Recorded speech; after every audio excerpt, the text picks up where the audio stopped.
ಆರೋಗ್ಯದ ಕಣಜ ಅಳವಿ.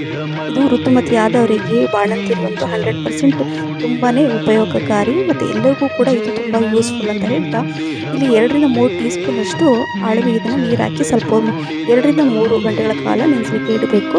ನಂತರ ನೋಡಿ ನೆನ್ನೆಗೆ ಈ ರೀತಿಯಾಗಿ ಆಗುತ್ತೆ. ಇಲ್ಲಿ 3 ಗ್ಲಾಸಷ್ಟು ನೀರನ್ನು ನಾನು ಹಾಕಿಬಿಟ್ಟು ನೀರು ಕುದಿಯೋ ಟೈಮಲ್ಲಿ ಅರ್ಧ ಕಪ್ಪಷ್ಟು ಕಲ್ಲು ಸಕ್ಕರೆ ಹಾಕಿದ್ದೀನಿ. ಕಲ್ಲು ಸಕ್ಕರೆ ಬದಲಿಗೆ ಬೆಲ್ಲ ಕೂಡ ಹಾಕ್ಬೋದು. 1 ಗ್ಲಾಸಷ್ಟು ಅಥವಾ 3/4 ಗ್ಲಾಸಷ್ಟು ಹಾಲನ್ನು ಕೂಡ ಹಾಕ್ಕೊಳ್ಳಿ. ಹಾಲು ಬೇಡ ಅಂದರೆ ಸ್ಕಿಪ್ ಕೂಡ ಮಾಡ್ಬೋದು. 4-5 ಏಲಕ್ಕಿ ಕೂಡ ಇಟ್ಕೊಂಡಿದ್ದೀನಿ. ನೆಂದಿರುವಂತಹ ಈ ಅಳವಿ ಇದನ್ನು ಹಾಕಿಬಿಟ್ಟು 1 ಸ್ಪೂನ್ ತುಪ್ಪ, ಏಲಕ್ಕಿ ಪುಡಿ ಮತ್ತು ಅರ್ಧ ಕಪ್ಪಷ್ಟು ರೋಸ್ಟೆಡ್ ಶಾವಿಗೆ, ಹಾಗೆ ಸ್ವಲ್ಪ ಬಾದಾಮಿನ ಪೀಸ್ ಮಾಡಿದ್ರಲ್ಲಿ ಹಾಕ್ಕೊಂಡು 2-3 ನಿಮಿಷ ಇದನ್ನು ಚೆನ್ನಾಗಿ ಕುದಿಸ್ಕೊಂಡ್ರೆ ಈ ಅಳವಿ ಪಾಯಸ ರೆಡಿ. ಈ ಅಳವಿ ಪಾಯಸ ರುಚಿ ಜೊತೆ ಆರೋಗ್ಯಕ್ಕಂತೂ ರಾಮಬಾಣ. ಸೊಂಟ ನೋವು, ಮೈಕೈ ನೋವು ಎಲ್ಲವೂ ದೂರ. ಹಾಗಾಗಿ ಮಿಸ್ ಮಾಡದೆ ಮಾಡಿ, ನಿಮಗೂ ಕೂಡ ಇಷ್ಟ ಆಗುತ್ತೆ. ಮತ್ತೆ ಇನ್ನೊಂದು ರೆಸಿಪಿ ಜೊತೆ ಸಿಗ್ತೀನಿ. Thank you for watching.